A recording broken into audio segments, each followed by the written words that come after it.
Welcome to Office Hours, live from Meltzer Studios. The very first time we've used Meltzer Studios here for the Apple TV launch of 2-Minute Drill, seen on Bloomberg and Apple TV. Would not be possible but for my mentor. That's right, Blaine Bartlett. Learn.blainebartlett.com/LMM. That's the mindset mastermind of the mastermind himself. Blaine Bartlett, welcome to Office Hours. Thanks, David. It's good to be back. Long time no see, at least a couple of days. I know. You were so incredible. We were filming the other show, Office Hours, for Bloomberg and Apple in the Win, which I'll be leaving the launch party at the end to go fly and do the next 3 episodes there.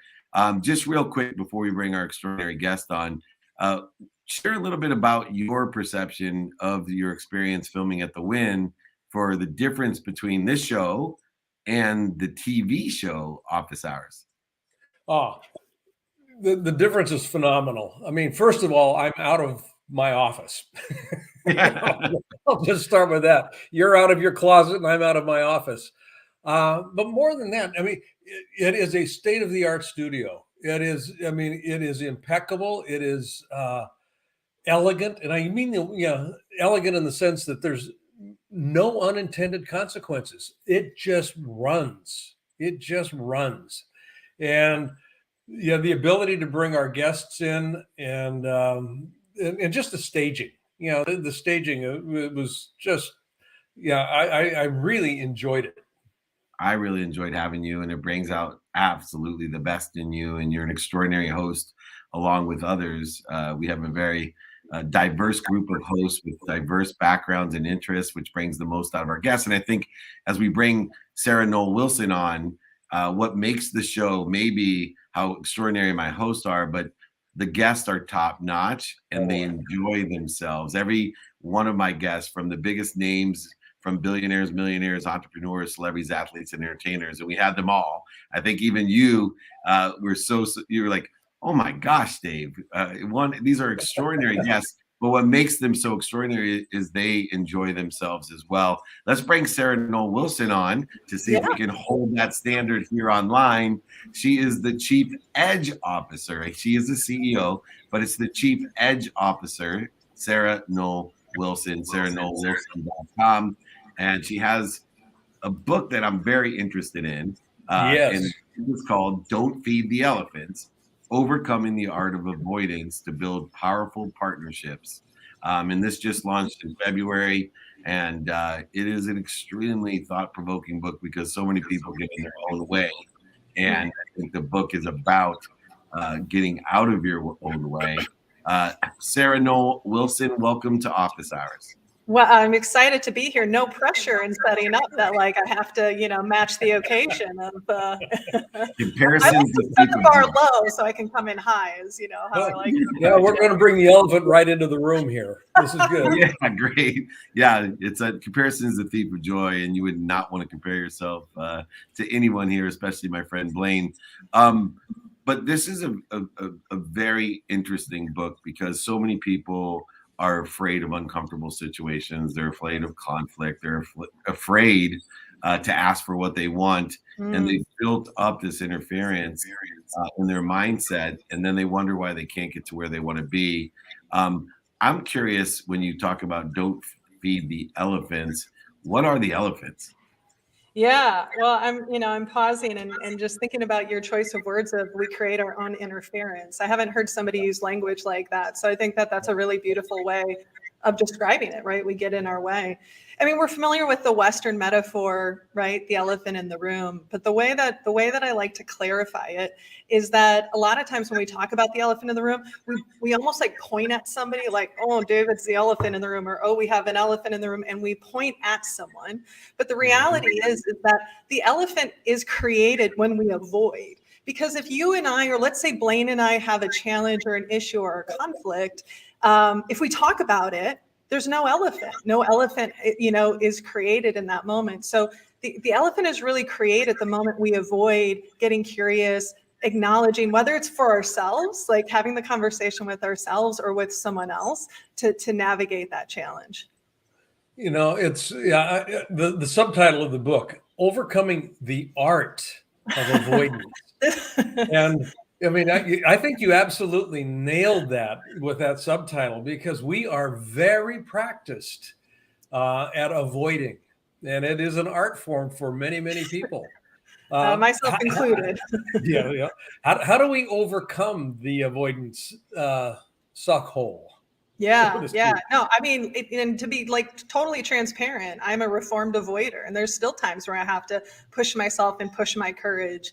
And the first is just to acknowledge and notice and name that we're doing it. Sometimes it's such a habitual habit. It's such a mindset, and we don't even realize that we're on autopilot with our avoidance. So first is just even noticing, oh, I'm totally feeding the elephant right now. Like, I'm not having the conversation, again, that I either need to with the other person or with myself, because sometimes when we talk about the elephant in the room, people assume we have to have this big, grand discussion with the other person. Sometimes I just need to get really curious and check myself a little bit to go, what about this? So, so a couple practices we talk about is, we call it the curiosity first approach. Get curious with yourself, get curious about the other person, and then get curious with them if you need to have a conversation. Yeah, I have found that the simple phrase, tell me more. Yes. Yeah, tell me more works great. It's kind of like, if I get triggered, it's kind of like, tell me more about that. Mm-hmm. Curiosity. I'm curious, Sarah. And I know Blaine's spouse, Cynthia, does this really well. She meets people where they're at as well.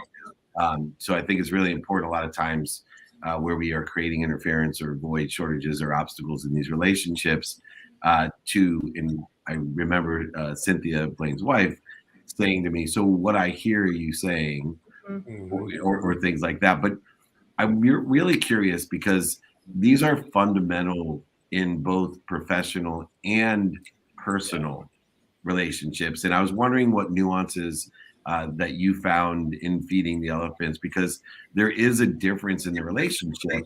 What differences exist between the professional elephant problem and the personal elephant problem? Because it seems to be a lot more baggage, no pun intended, on the personal elephant than on the professional one.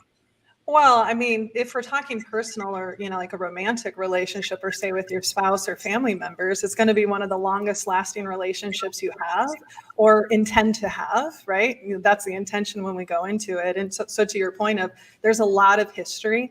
The other thing is, what I see is there's different levels of risk taking. So if you look at from a professional perspective, one of the things that's I'm not going to say entirely unique, because power dynamics exist in personal relationships.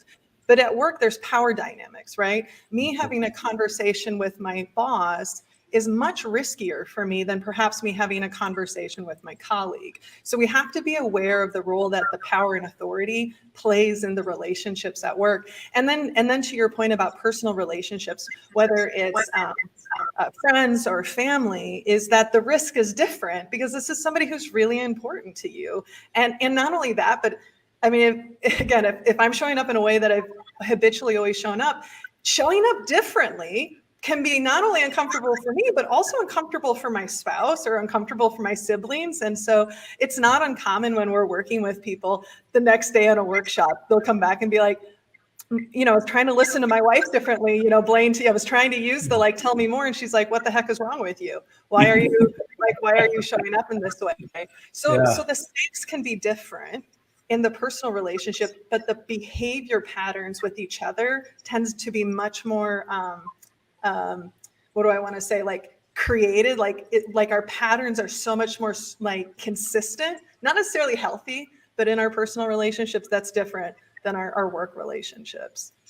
I used to lead encounter groups in a previous lifetime years ago. I don't know that they still have encounter groups anymore, but they were very intense. A lot of personal disclosure. Literally throwing the kimono open. Yeah. And one of the things, that I discovered, and that, generally we discovered early on, was that the element of trust was so important. And what was interesting about it was that at least initially, people would look outward for trust. Do I trust that person that I'm going to be disclosing or confronting or having this honest conversation with? What it fundamentally came down to was, do I trust myself to handle the consequence of being declarative, of being honest? Can I handle what comes back? Do I believe that I can trust myself well enough to be able to navigate this? That little shift made all the difference in the world in people's willingness to actually be open and to declare. It took it off of them and put it back where it actually belonged, was on me. Yeah. In terms of the art of avoidance, where does trust come in your experience with this? It's the foundation of everything. No, I appreciate that, especially through the example you shared, through the lens of, am I willing to step out? That's work I need to do on me. And if this is a relationship, there's a role that you play and that we play together in building that trust, right? And and that's what's challenging, is that, especially if, here's the thing with trust. Like, we all know it's important, and yet distrust is, I call it silently violent. It's not likely that I'm going to say, hey, David, I don't trust you. Can we go grab coffee and talk about the fact that I feel like I have to walk on eggshells around, right? That doesn't happen. So for me, I always sort of adopt the mindset of, instead of assuming people trust me, I want to assume that they might not, so I can work even harder to create that. But from the standpoint of, of navigating these conversations and willing to put ourselves out there has to be, it's a risk we take. It's why we don't have the conversations, is we're afraid something's going to happen to us. Because even, a lot of times people will say, well, I don't want to have that hard conversation, or I don't want to give the feedback because I don't want to hurt them. And then I always want to ask, and if you hurt them, what does that mean for you? Because as humans, we operate from a place of self-protection, and our brain will literally prioritize protecting pain over anything else, right? And so, so trust isn't given. We fall on a continuum. I'm somebody who, you have my trust until you lose it. Other people are like, you have my trust once you've gained it. And then we're somewhere in between. But it's so critical to healthy relationships, personally and professionally. And obviously communication is so important. And you're a highly effective communicator as an executive coach, a keynote speaker, an author, but you also have a podcast about conversations on conversations. And this idea of effectively communicating by having conversations on conversations themselves, but you add in their brain science as one of the topics that we can actually talk about, of how we converse or collaborate or coordinate our conversations. What have been some of the bigger takeaways since you have this extraordinary podcast about conversations, or conversations on conversations? What have been some of the biggest takeaways from the experts that have come on? That's I wasn't prepared for that. I have all my notes at home, and I'm constantly reviewing them. No, you're okay. I have no notes. I just came up with that on the top of my head. No, that's good. There's a couple. There's so many. There's an episode I did with Farah Harris, and she's an expert on workplace belonging and well-being, and just talking about boundaries, and talking about the fact that, people who are willing to step on your boundaries are always going to be willing to enforce theirs. And so how do we build up our ability to be able to maintain those boundaries? And I think, when we think about communication, again, it's one of those things we all know is important, but depending on how you were raised, depending on the culture you were brought up in, depending on your work environment, right? All these things that reinforce how we show up. Sometimes we just don't have the tools. We have the desire, and so a big theme throughout all of the conversations is this idea that intention isn't the same as impact. I can intend to do a lot of things, but that doesn't absolve me from having negative impact, whether it's to myself or to someone else, right? And how do we close that gap and own it? Yeah, intention is not the same as impact. With the leaders that I work with and in my coaching, my mentoring, I will quickly reference the notion of a bow wake. You're moving through the organization, and just like a boat moving through the water, there's a bow wake that precedes you're actually getting there, and it's usually nonverbal. And if you're not paying attention to that bow wake, you can be upsetting a lot of the boats in the marina if you're moving too fast. Or if you're moving too slow, you're not even noticed. Right. There's also, that could be a problem too. It's, I I had somebody once, ask me, they said, self-awareness is important, Sarah, but I don't totally understand why it's important as a leader. And it's exactly what you said. I'm like, because you could literally be causing harm to someone and not be aware of it. Yeah. And if you're okay with that unintended consequence, then that's fine. But I know you, or I know that's not the impact I want to make. And so how do we pay attention to the wakes we're creating, and are we okay with them? Yeah. That's amazing. Yeah, that was, part of the reason I asked that question had to do with part of your mission is to honor the beauty, in your words here, literally honor the beautiful complexity of humans that the leaders serve. And I can't honor that unless I'm aware of what's going on dynamically. Yeah. Beautiful. Yeah. Well, we all need to build powerful partnerships and understanding this art itself of avoidance and how we do lessen the interference. We are all connected is one of the key components of what I've learned today from you. And we create this interference, not just between each other personally and professionally, but with what inspires us personally. So therefore we can't give what we don't have. And I appreciate your ability to help us have more, communicate more, and clear that interference. The CEO herself, the Chief Edge Officer, Sarah Noll Wilson, sarahnollwilson.com. Check out this incredible book, Don't Feed the Elephants. Please come back and visit us. We certainly appreciate you on Office Hours. I would love it. Thank you for having me both. I appreciate you both. Great insights. We appreciate you. Thank you. All right, now, my friend, live from the Meltzer Studios. You can see the brandings all over the place. Live from beautiful downtown Orange County at the Dave Meltzer Studios, we have my dear friend Miguel Gonzalez. He is the Chief Sales Officer of Güdpod Compostables. That's Güdpod. They're the first compostable K-Cups, and they have groundbreaking technology, sustainable technology. And Miguel, welcome, first of all, to Office Hours, and thanks for coming to and through Meltzer.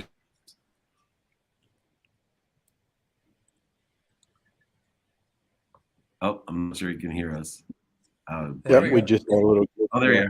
Thank you for having me, David. Good afternoon, and great to see you, Blaine. Thank you for having me. You as well.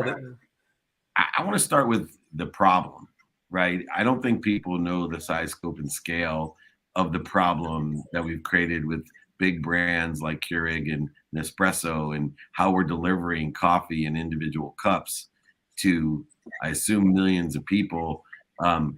What has this problem created for us a bit?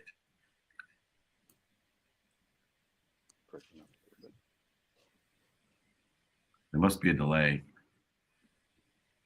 Meltzer Studios performing at high-speed internet. I can hear you now. I lost you at the problem that was created. I lost you there for a second, David. Yeah, I was just wondering, what's the size, scope, and scale? I think people don't even realize what these individual K-Cups are creating for our environment, for our country, for the world. I don't think people really understand how big this problem is. It's a huge problem. I mean, we never fathomed, way back in the day when I first got involved in single serve technology 20 something years ago, when we first launched Keurig. I was part of the original team when we launched it. That we never fathomed that billions and billions of K-Cups will be landing in landfills with the B, billions and billions. So you think about, there's over 30 million Keurig brewers at folks' homes right now, at households. So think about the average size of an American family, folks drinking coffee every day. And then you compound that with Nespresso, because we talk about Keurig and also the Nespresso pod. So you have just billions of K-Cups that are getting dumped every year onto landfills. And there's really not a solution for that until now, until our solution with the compostable K-Cup and Nespresso pod.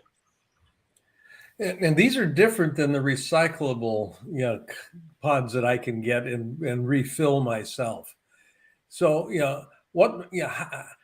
how are these compostable? I mean, is it a biodegradable plastic? Is it because I don't imagine it's plastic, is it? No, so these are compostable materials, and it's and I've shared with David earlier on this.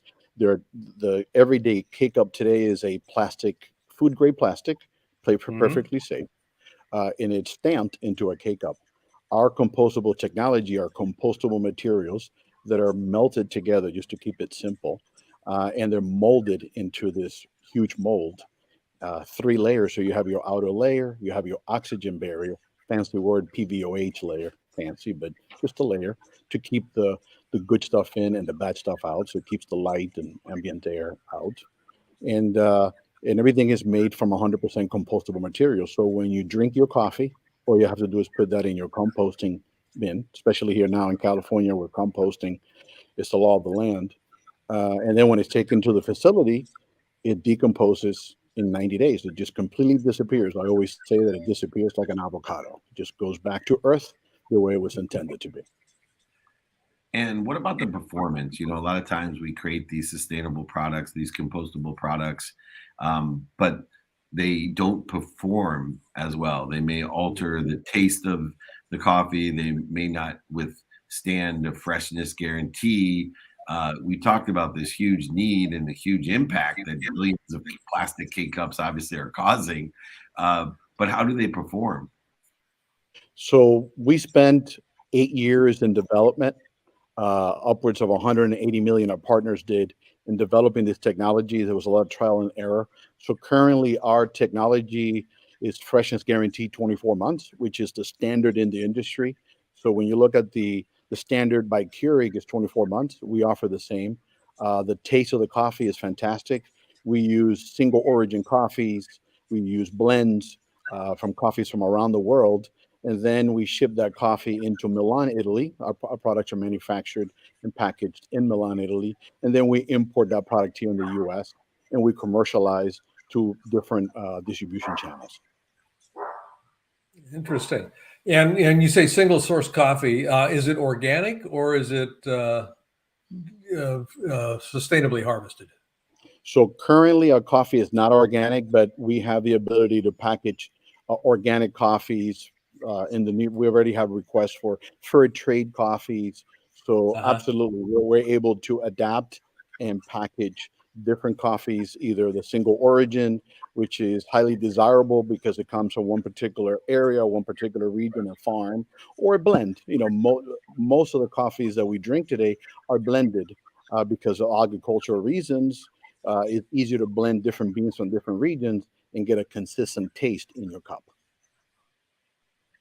And Miguel, I'm going to ask you an entrepreneur question because sometimes we have to be well aware of the size, scope, and scale of a business as much as the lack of business. And I was wondering what critical business issues you guys face, with multi-billions of K-Cups sold a year, being, a smaller company that's providing a better solution in every different aspect of the business. What are some of those challenges with such a huge market? And, I just keep saying to myself, I can't see any reason somebody wouldn't want this over the current methodology and delivery system. What are those challenges from having such a huge market? Well, the number one challenge is really, believe it or not, folks finding you because there's so much information out there. There are so many different brands, multitude of brands. If you look at the Keurig system themselves, they've done a fabulous job at having over 100 different brands. So it's very easy to get lost in the sea of single serve. So what separates us and how we cut through that is our innovation and just, that consistency of messaging that Dave, you talk about all the time. We stay consistent with our messaging through social media, through our customers. So that's the key, is to stay consistent and continue to talk about the technology and how our technology is helping Mother Earth. That's the bottom line. That message resonates well. And throughout the US, people are saying, yes, we want compostable K-Cups and espresso pods. That's interesting.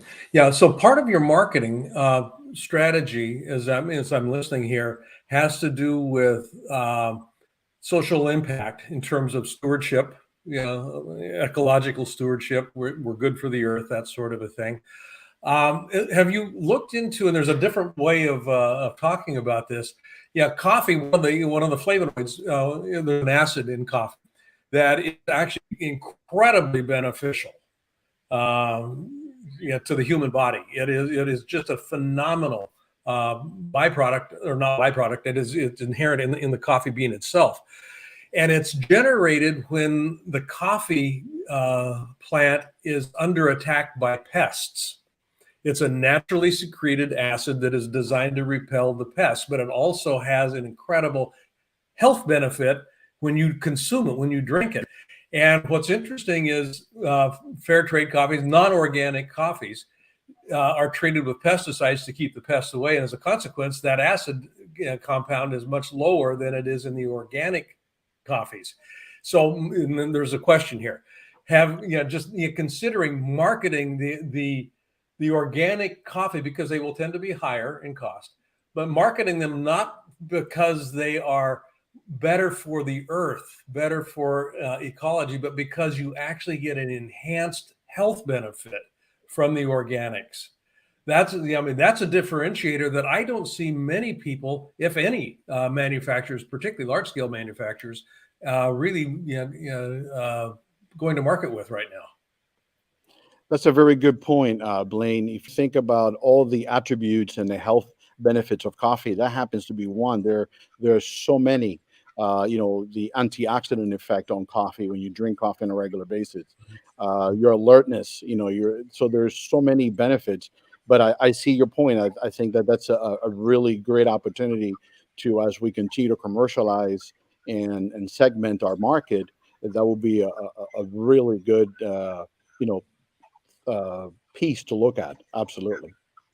Yeah. And then Miguel, I know you have my logos, my TV shows, amplifying my announcement of my Apple TV deal, and amplifying the announcement of the opening of Meltzer Studios, and amplifying season 3 of 2 Minute Drill, and Blaine's amplifying the launch off hours, out in the Win. Even tomorrow we'll be back there in the lobby if you want to swing by. But you guys have your own announcement, a pretty big announcement to make, a distribution announcement, and I was hoping maybe you could give us at least a little foreshadowing, if not a little bit more details on the big announcement that you have coming out. Absolutely. Thank you, David. Last time we were on, you asked me some key questions about, how difficult it was to get through and to commercialize a new technology. We have a very small team of very focused and dedicated individuals. So I have actually 2 announcements to make. And the first announcement is from our friends here in Southern California. We have the Premier Vend Group. They are a full-service provider of break room services here in Los Angeles. I met with David Baker and his team yesterday, and they're truly innovators. They have decided to sign a distribution agreement with us, and very soon we'll be able to distribute our compostable K-Cups here in Southern California, hosted by our friends at Premier Vending. We're super excited. They're excited, and we couldn't be happier that finally we have an innovator like David and his team that said, you know what, California needs this, our customers need this, and let's do it. So I'm super excited about that piece. And then the second announcement is, this is something we've been working on for a very long time, and you and I have talked about this offline, which is KeHE. KeHE, it's spelled K-E-H-E. KeHE is a national distributor in the supermarket channel for organics, fresh products, and we have signed a distribution agreement with KeHE to distribute our compostable technology amongst their 13,000 customers in North America. So we're really excited. Now, as you begin working with someone like a KeHE, the process, it's a slower process because you got large retailers all over the U.S. So in Florida, you have the Publixes, the Krogers, the Jewel Oscos in Chicago.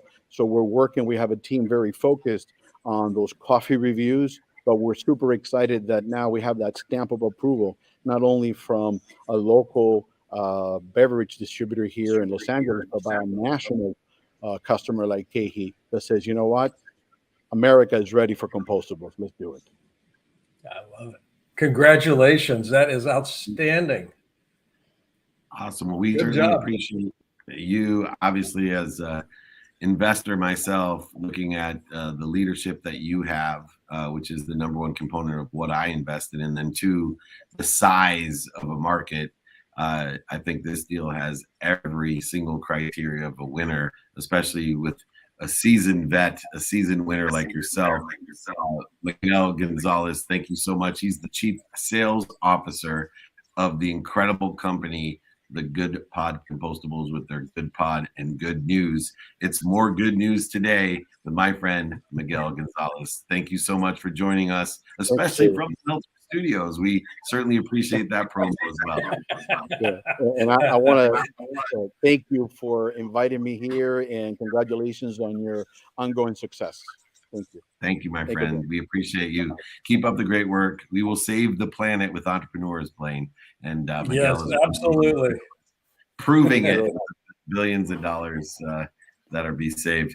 All right. Last but not least, on this launch day Thursday, we have the incredible Neal Rickner, managing partner at Elevation Ventures. Talking about ventures, they are investing in energy and sustainable technology. So maybe we'll have to hook them up with our friend Miguel Gonzalez. I'm not sure if it fits quite into their venue of great climate change solutions, but it certainly will contribute to it. ElevationVC.com. Neal, welcome to Office Hours.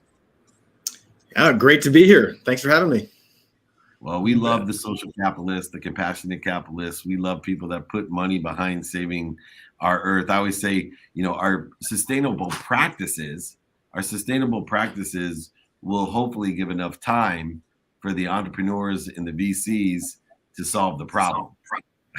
Because a lot of these problems are not just going to stop with the great practices that we need. We're going to need some innovation, like the Güdpods and like other things that you're investing in, like Veloce, for example, the energy as well. But give me some idea of the landscape today of innovation that you're seeing to save our world in solving climate change, for example. Yeah, it's a really exciting time in the space for maybe some explainable reasons and some unexplainable reasons. During the pandemic, the world sort of woke up and started taking this challenge much more seriously. And it's led to things like people switching out of their careers into new careers that are more directly fighting climate change. So we have people that have a marketing background in traditional businesses, and they're taking their marketing skills into the climate world. They're finance people that are doing that, operators of all sorts, and entrepreneurs, folks that are quitting their day jobs and going to start new companies because they want to be part of the climate solution. So there's a ton of capital pouring in at all stages, new government money available. But in addition to that, students, mid-career professionals, senior executives that are making a change and having real impact already. And from a technology standpoint, I guess this is the second part of your question, which is we're seeing innovation of the kind you described in all sorts of ways: electrification, agriculture technology, certainly in the transportation sector. So you name it, people are out there creating new solutions from a technology perspective. And I have good confidence. I mean, we are short on time, but there's so many great ideas out there, and there's real momentum in the space. What in all of the various forms that renewables can take, which one do you think has actually got the inside shot as in terms of being the most transformative at this point? Yeah, there's not one solution. So solar and wind from a renewable standpoint are the most promising, the lowest cost, but solar is much more effective in Arizona than it is in Tokyo, for example, right? Yeah. And wind is much more effective in certain places and not others. So it's going to be a mix. I think what's really important is that we've now recognized the need for long duration storage, because both solar and wind are intermittent. And so now we're developing, there's a company out there, Form Energy, that's making long duration storage out of iron and air, the two really cheap base materials that are available anywhere in the world. And they're going to be able to store power that's produced by a wind power plant for many days.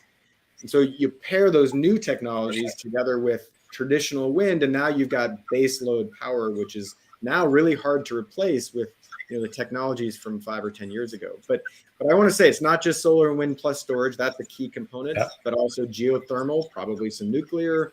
There's going to be some role for natural gas for many years to come. We're not going to turn the lights off overnight, but there are promising technologies that can help us make that transition. Where does hydrogen land in that mix? That's a great question. I'm a former pilot. I was a F-18 pilot in the Marines. I get asked a lot whether or not hydrogen is going to be a role player in the aviation space. I'm bearish on that. I think there's many challenges to be overcome because hydrogen, one, is really inefficient. When you make clean hydrogen, you have to you put a lot of energy in to get relatively little energy out. And it either has to be stored under high pressure, or which requires a lot of weight, which airplanes don't like, or it requires you to keep it super cool, which is complex and also heavyweight, which airplanes don't like. So I would say in transportation in the air, I'm not that excited about that. On the ground, there are already hydrogen cars out there. The question is whether you can get them powered via distributed hydrogen or centralized. That's sort of like the VHS Betamax debate right now. That's undecided. But where I'm really bullish on it is there are many, many industrial processes like steel smelting, for example, that currently use natural gas and would be great candidates. Yep. Yeah, I spent a lot of time in the steel industry back in the early part of my career. And boy, you talk about an energy hog. Holy mackerel. Right. So yeah, hydrogen is a great application there. If we pair it now with a wind or solar plant right next to a clean hydrogen production facility, you could have an end-to-end clean process to make steel. And then there's also the chemical process of actually making the steel that has to be addressed as well. But there's some great tech coming out on that front as well. Yeah, beautiful. And speaking of hydrogen, Neal, first, thank you for your service. I never want to overlook someone that's given me such opportunity and freedom. I always point that out to everyone, especially as we look at what's going around the world. If you don't value or you take for granted what other people are wishing for, you're making a grave mistake. And we're just blessed to have people like you that have provided the freedom and opportunities. It's interesting because I've been through Web 1.0, Web 2.0, and Web 3.0, and each step of the way, there's a lot of overselling, back-end selling, lying, manipulating, cheating, and a lot of vapor. And I see the same thing within energy, that a lot of people take advantage of the emotional aspect or the fear component of the world, or the sky is falling, whatever it may be. How can we be certain, because you vet so many opportunities? I know you partnered with, I'm on the board of Octane here in Orange County. You have Sustained Capital. How can we be sure that we're not just getting emotionally drawn into certain opportunities and they don't have any, it's all hat, no saddle, as they say. And I see that a lot, especially within energy, these great ideas, these farms or algae energy, and just a variety of things that seem to be great ideas, but there's no saddle behind it. Yeah, it's a great question. It was my honor to serve, and my heart goes out to the people in Ukraine. Having been in war myself, I think of them every day now and what they're going through, and I think all of us can stop and say a prayer for them. Your question about how can we not be lured in by vaporware, I would say it is actually the very first thing that I look at in the vetting process is show me the data. Every technology is testable. And if you're claiming that a technology can do a thing, one, I have to be savvy enough to be able to trace the dots, just like we did with hydrogen and the steel process, and know what are we trying to accomplish, and can that technology, if it's successful, actually accomplish what it says it's going to. But then show me the data. Everybody can set up a test rig and collect data and show their effectiveness. And that's my job as an investor. I have a fiduciary responsibility to the folks who invest with me, and put their confidence in me, I start with a scientific approach, which says set up a test rig.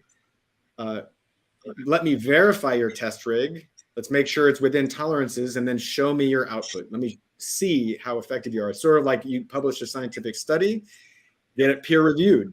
It's the same sort of approach. And we, those of us that are in this space really have to be diligent about not taking anybody's word for it, but actually verifying.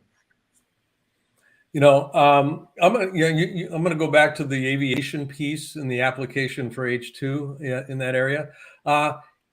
Check out h2clipper.com when you get an opportunity. There's a very interesting play afoot there. And full disclosure, I'm on the board of the World Business Academy, and the World Business Academy has kind of underwritten some of the initial research on this. I'm not an investor in any way, shape, or form in it. But I think it's a fascinating application in the transportation field, which could potentially be incredibly disruptive to existing fossil fuel based transportation modalities. So, and it's very green. I mean, so just as as you're looking for investment opportunities, I think that might be an interesting search for you. Great. Yeah, I'll check it out. Thank you. Well, Elevation Ventures is known for not only trusting the technologies, but vetting them effectively on their way to capitalize what's much needed to save our unbelievable planet. And we should start knitting Neal a cape for not only what he's done to provide service as in our military, but now at a bigger level, a super level, to save our Earth by capitalizing best types of technologies that can heal our planet and provide us a more sustainable way of living. We appreciate everything you've done, Neal. We need more people like Neal Rickner, managing partner at Elevation Ventures. Thank you so much for joining us on Office Hours. And more importantly, thank you so much for both of your services. We appreciate you. Oh, thanks so much for having me. You got it, my friend. Thank you. Oh boy, I never know if Matt's gonna let him stay. We jump off so quickly. We didn't get the kiss, and it's like, hey, they didn't even kiss me goodbye. So I'll just give another bye-bye. Bye. Yeah. Sometimes I'm like, Matt, can you get rid of them? And this time I'm like, I didn't even get to hug my boy goodbye. Saving our lives. Come on, Matt. Give me a second. I know. Shoot, he's out of here. Exactly. Anyway, we got our takeaways for the day, my friend. What do you got for me, Blaine?